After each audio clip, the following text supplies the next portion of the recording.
nesta noite. O livro de Lucas é bastante conhecido por grandes feitos do Mestre. O livro de Lucas, ele é conhecido por também várias parábolas. E esta noite, o Senhor colocou em meu coração discernirmos um pouco sobre esta grande parábola do filho pródigo. Isso também, nesta grande passagem, Jesus explicava para os pecadores e publicanos as histórias em parábolas, em contos. E parábola nada mais é que uma narrativa curta e alegórica que utiliza de situações do cotidiano para ensinar uma lição espiritual, uma lição moral e também uma lição ética. Nós somos bem conhecedores de grandes parábolas, assim como a parábola do rico e do Lázaro, assim também como a parábola do bom samaritano e também a parábola da semente. Essas parábolas que Jesus contava ensinavam para o povo daquela época como agir, como se comportar, como se vestir e como estar na presença de Deus.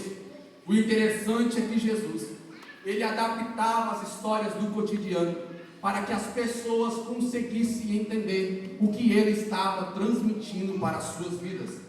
E nesta grande parábola, Jesus, ele nos conta de dois jovens, eu posso dizer assim, dois filhos, sendo ele o mais novo e sendo ele o mais velho.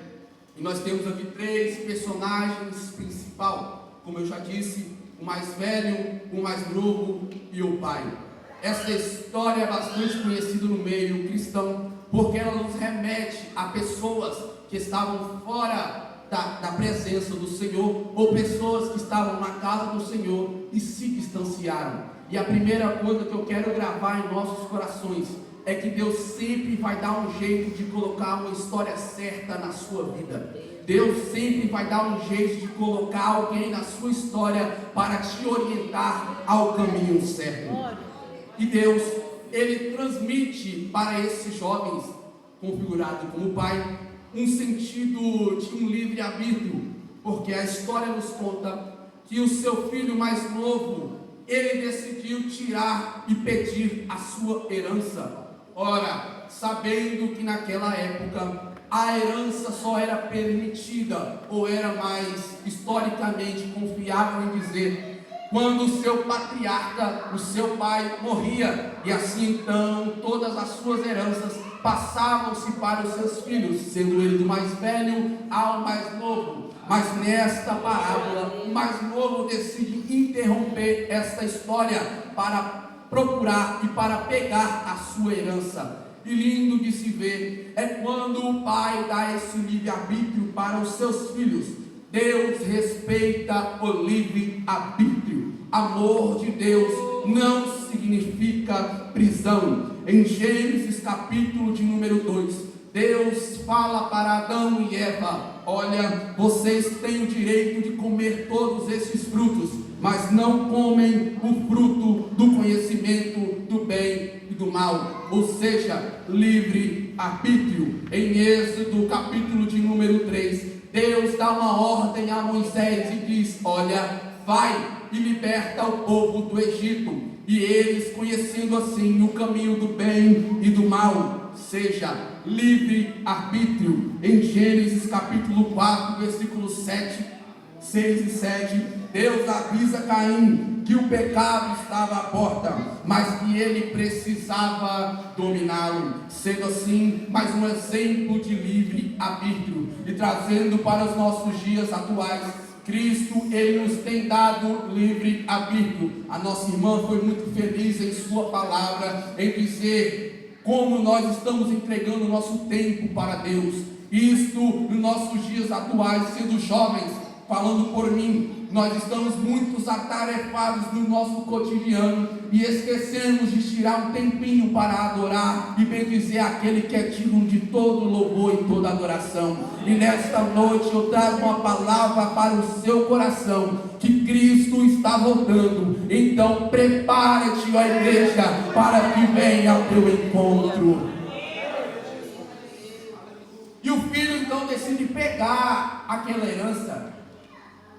E como eu disse, não era comum, pastor Paulo, pegar essa herança antes do tempo, porque o seu pai ainda estava vivo, e isso configurava um desrespeito ao seu pai. De acordo com a história, isso configurava com algo desrespeitoso, porque o filho passava à frente do seu pai para pegar a sua herança. Claro, como nas histórias dizem, antigamente essa era uma coisa que acontecia diariamente em seu pai morrer, e as heranças ficaram para os seus filhos. Mas quando ele interrompe essa história para pegar essa herança, o pai configura então um desrespeito a ele. Então ele decide pegar tudo aquilo que ele tinha, ou seja, não muito, para sair a procurar coisas para gastar o seu dinheiro. E pensando um pouquinho mais, quando esse jovem pega esse pouquinho de dinheiro, porque era pouco relacionado ao que o pai tinha, porque ele não liberava toda a quantia, mas sim uma metade daquilo que ele merecia, ele sai para gastar as suas quantias. E interessante é que nesse momento que ele sai para gastar as suas quantias, começam a aparecer jovens amigos que se diziam ser amigos para viver ao seu lado. Enquanto ele tinha riquezas, enquanto ele tinha fama, enquanto ele tinha aquilo para gastar com seus amigos, ele atraía pessoas para o seu lado. E nossos dias como jovens é totalmente assim. Às vezes nós estamos cabisbaixos, tristes, mas não aparecemos ninguém ao nosso lado para nos ajudar. Eu falo porque eu já sofri muito por isso, já sofro até hoje, porque eu sou jovem, mesmo casado, ainda sou bem novinho ainda, mas eu sou jovem, um jovem Senhor. Mas Deus nos coloca na nossa frente trajetória para nós passarmos e para provarmos quem está do nosso lado.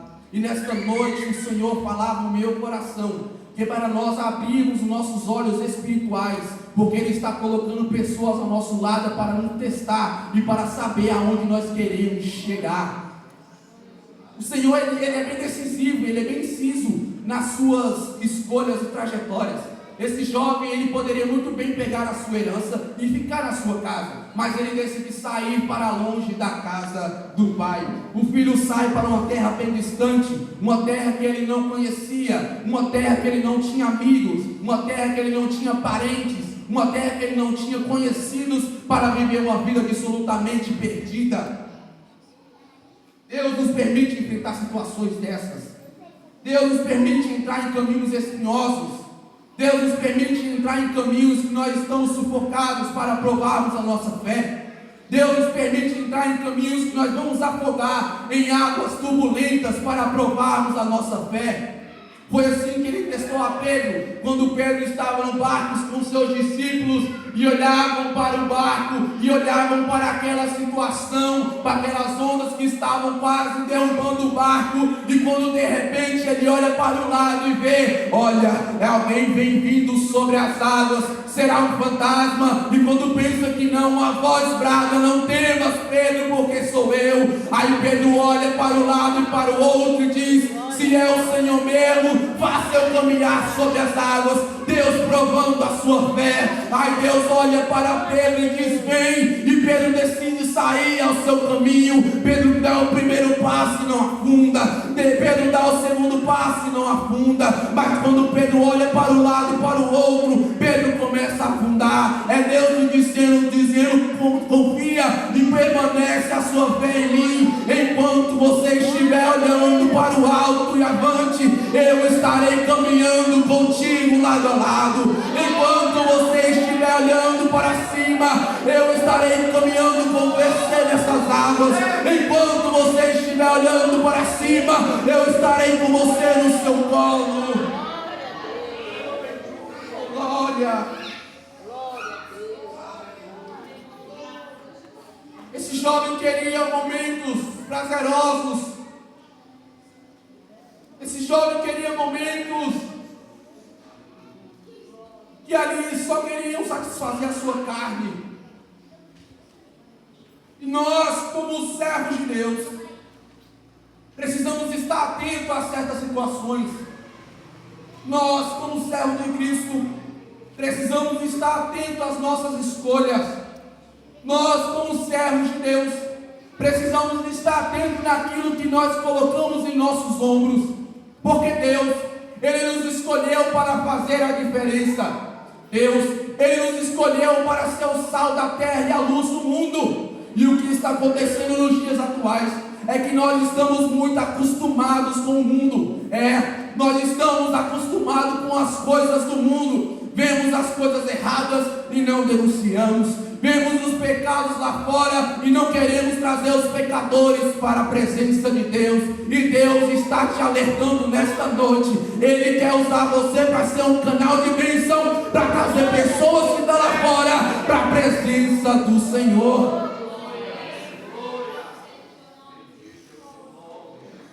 Glória. Ele sai para ter os momentos prazerosos. E a Bíblia nos deixa bem claro isso.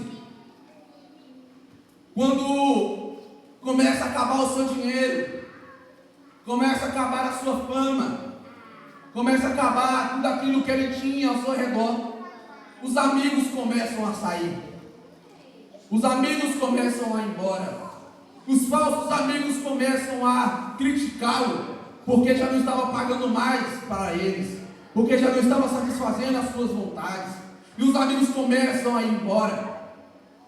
E o interessante é que ele, quando perde tudo, o único pensamento dele era de procurar algo para se alimentar, era de procurar algo para se satisfazer no seu momento de dificuldade, era algo na situação que ele vivia para tentar substituir a verdadeira alegria do seu coração. E nesta noite eu quero te alertar mais uma vez: cuidados com os prazeres humanos, cuidados com a imoralidade sexual, cuidado com o que você vê na internet, cuidado com quem você está seguindo, cuidado com quem você está conversando, porque você pode até pensar que o teu pastor não está olhando, mas tem alguém do seu lado olhando por você e dizendo: eu contemplo a tua história, eu contemplo a tua caminhada, eu contemplo aquilo que você faz. Você pode esconder até dos homens, mas de Deus você não esconde.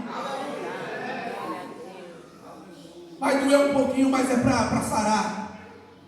Vai doer um pouquinho, vai apertar um pouquinho, mas é para sarar a ferida. Deus vai tratar. Deus vai te colocar em situações em sua vida para tratar com você pessoalmente. Não é com seu vizinho, não é com teu irmão, não é com teu pastor, é com você que Ele quer falar. Talvez a situação que você vive: Jesus, eu estou vivendo por isso. E você vai e conta para o seu irmão, não, ele te fala: não, é eu e você. Eu quero caminhar do seu lado, mas é eu e você primeiro. E esse jovem decide então comer as bolotas dos porcos, comer a lavagem, algo que repudia o estômago, algo que não tinha como descer. Porque o mundo traz isso. O mundo traz prazeres momentâneos. Mas depois dos prazeres momentâneos vem a ansiedade, vem a depressão, vem a opressão, vem tudo que o mundo pode oferecer de ruim. E nesta noite o Espírito Santo fala ao meu coração para falar à igreja: abre os teus olhos espirituais para ver o que está acontecendo no mundo. Talvez você está aqui nesta noite, sentadinho nesse banco quentinho, mas você está esquecendo que tem alguém perecendo lá fora sem a sua ajuda. Você está aqui adorando ao Senhor, tendo esse privilégio, e você às vezes nem abre a boca para adorar a Deus. Você tem esse privilégio para estar aqui, e mesmo assim o seu pensamento está lá fora no mundo. Deus está alertando a sua vida. Volte para a casa do Senhor. Volte para a presença do Senhor. Eu não sei o que você está vivendo ultimamente, e eu não sei os pensamentos que estão dentro da sua cabeça, mas eu, como autoridade do céu nesta noite, quero liberar uma palavra para o seu coração. Este pensamento do Satanás não vai prevalecer sobre a sua vida. O pensamento do inimigo não vai prevalecer sobre a sua casa. Eu quero profetizar nesta noite que o céu vai abrir e as bênçãos do Senhor vão ser derramadas sobre a sua casa. O seu filho vai voltar a cantar, a sua filha vai voltar a pregar, o seu marido vai voltar a louvar. Só quem acredita nesta palavra, abre a sua boca, porque o Todo-Poderoso decidiu nesta noite abrir as portas do céu para abençoar a sua vida. Eu sei que você está passando por momentos difíceis, mas o Senhor manda te dizer: eu sou contigo, mulher, eu sou contigo, varão. Então abra o seu coração, porque Deus vai bradar na tua vida.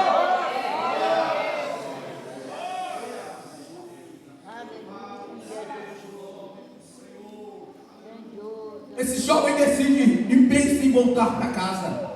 Já estou encerrando. Ele cogita e diz: quantos dos meus pais neste momento têm uma caminha quentinha para dormir? Quantos nesse momento têm um pãozinho quentinho para comer? Quantos neste momento estão comendo uma carne de primeira? Quantos neste momento estão ali com o seu edredom dormindo, e eu aqui perecendo? Ele decide voltar para a casa do Pai. Ele decide voltar para a casa de Deus. Ele decide voltar para o seu momento verdadeiro com Cristo. Oh, aleluia! Ele decide e sabe que Deus é o momento mais feliz da sua história. Ele decide voltar para casa, porque ele sabia que o seu pai ia te receber de braços abertos.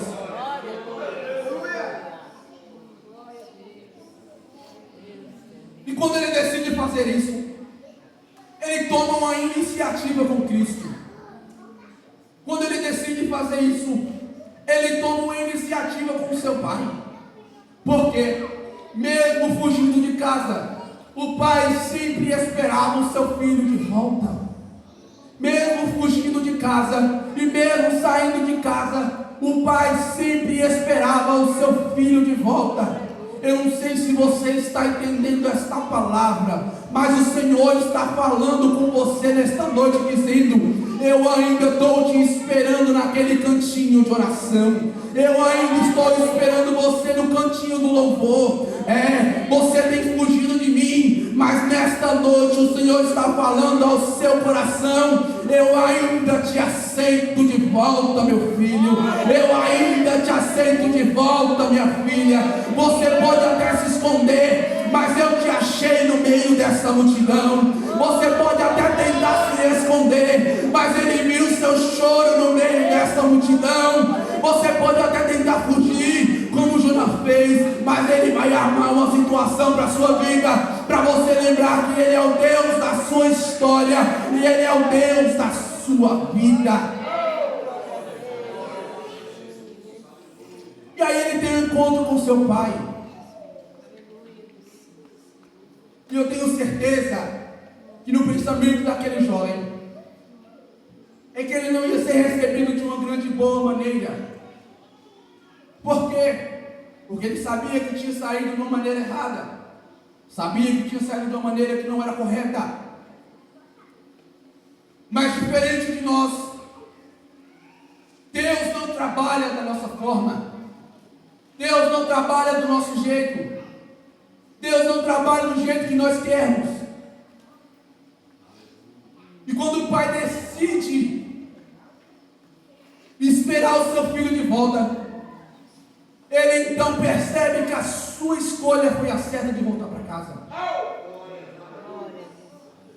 E a primeira coisa que ele fala para o seu pai não é pedir regalias, não é pedir bens, não é pedir carro, não é pedir dinheiro, não é pedir emprego. Ele só fala assim: pai, me dá um cantinho. A primeira coisa que ele chega para o seu pai e diz: pai, me aceita de volta. Glória. Aleluia. Ele não pede bênçãos, ele não pede riquezas.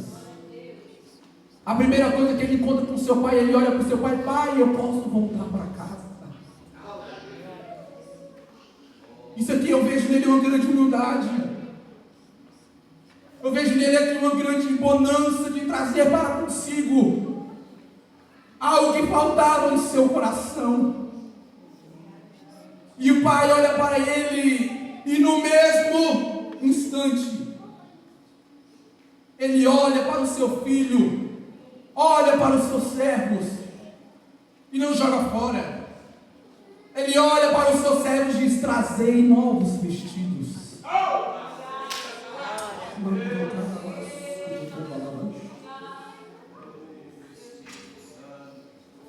A primeira coisa que ele pede para os seus servos é trazer para o seu filho uma aliança, um novo anel para os seus dedos.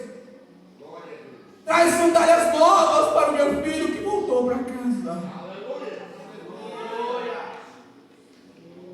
O Senhor está falando comigo nesta noite. Eu quero transmitir para o seu coração. Ele te aceita de volta. E Ele quer colocar em você sapatos novos. Ele quer colocar em você vestidos novos. Ele quer colocar em você bênçãos novas. E não é para você ficar da mesma maneira que você está, não. Ele não quer isso, não. Não é para você sentar nesse banquinho e ficar aí, não. Ele não quer, não. Ele quer você pegando a palavra. Ele quer você louvando. Ele quer você falando de Jesus. Ele quer você falando de Jesus para os meninos na rua, para jovens que estão lá fora precisando de Cristo. Então nesta noite, se coloca de pé. Então nesta noite Ele está liberando para o seu coração uma palavra. Volte para o primeiro amor. Volte para a presença do Senhor. Volte para aquilo que Deus quer colocar em seu coração. Glória a Deus.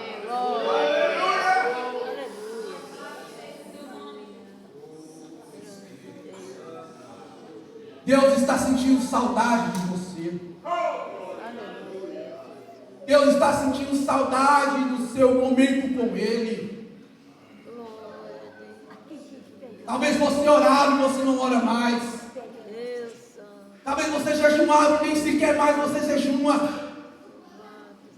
Talvez você vinha de madrugada orar e nem isso mais você faz. Deus está querendo você de volta, meu filho. Pastor Paulo nos ajuda aqui nesta noite. Deus está querendo que você volte a voltar a sentir esse primeiro amor.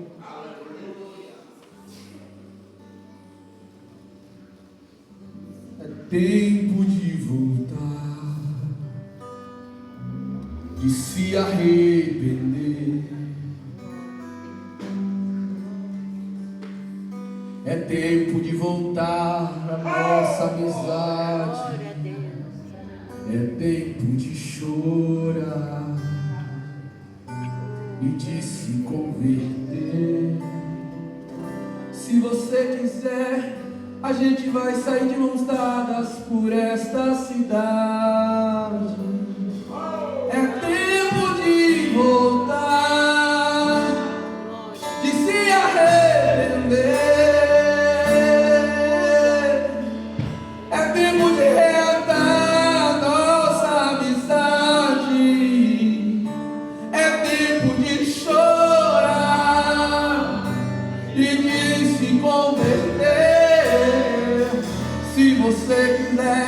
A gente vai sair de mão dadas por esta cidade. Segura na mão do seu irmão. Tudo que eu queria era falar contigo. mim você não tem. Tudo que eu queria era ser o seu amigo, mas aquelas amizades você se afastou também. Lembra quando a gente conversava de madrugada? Lembra?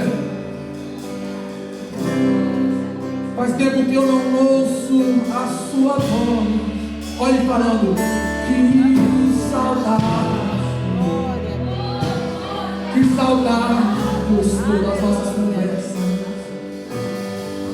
e dos momentos que haviam entre nós.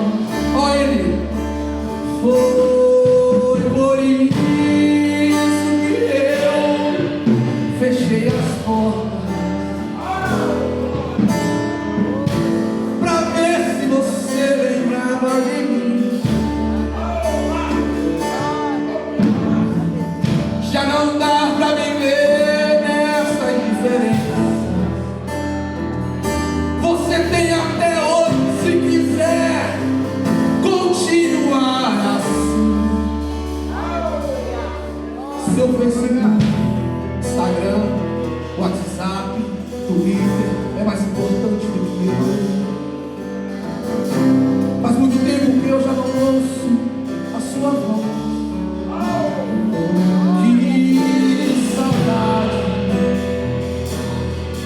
Que saudade eu estou de você.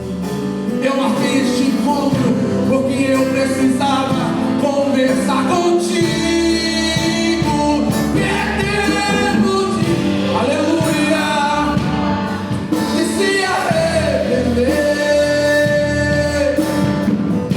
é tempo de reatar as nossas almas. Tem alguma alma pra Jesus nessa noite?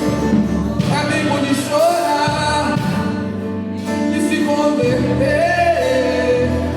Se você quiser, a gente vai sair de mão dada por essa cidade. Eu sei que o inimigo tem colocado pensamentos para nos separar, mas nessa noite a igreja liga em oração, porque se Deus quiser salvar uma vida, Ele salva. Se Deus quiser curar uma vida, Ele cura. Se Deus quiser batizar, Ele batiza. Se Deus quiser curar, Ele cura. Se Deus quiser renovar, Ele renova.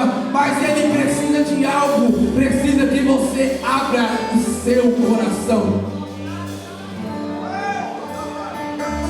Aleluia. A igreja liga, porque tem um mistério de Deus nessa noite.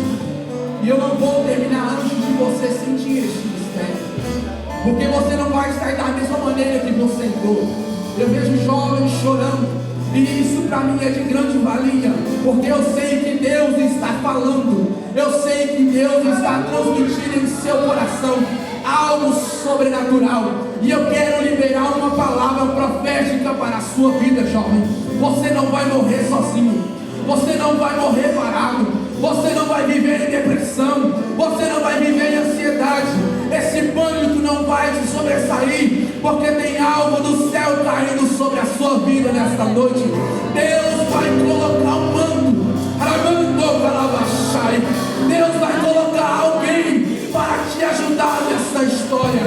Deus vai colocar uma bênção sobre a sua vida para você continuar na presença do Senhor. Então levante a sua mão, porque eu quero orar sobre a sua vida. Senhor, nós estamos diante da tua presença. Nós não queremos sair da mesma maneira. O Senhor tem falado em nossos corações. E nessa noite, Espírito Santo, que nós podemos sair daqui revigorados da tua presença, revigorados do teu amor, revigorados das tuas bênçãos, e que nós possamos voltar a sentir a sua presença, que nós possamos voltar a sentir aquilo que sentia ardia os nossos corações, que nós possamos voltarmos a orar, que nós possamos voltar a jejumar, que nós possamos voltar a ler a Bíblia, e que nós vamos atrás de almas para o teu reino, que nós ardemos em nossos corações o desejo desenfreado de falar do teu amor, de falar da tua palavra, de falar da tua bondade e tua misericórdia. Então, Senhor, nesta noite nós estamos aqui para ser transportados da tua presença. Nós te pedimos, nós te suplicamos, em nome de Jesus, o Todo-Poderoso. E a igreja diz: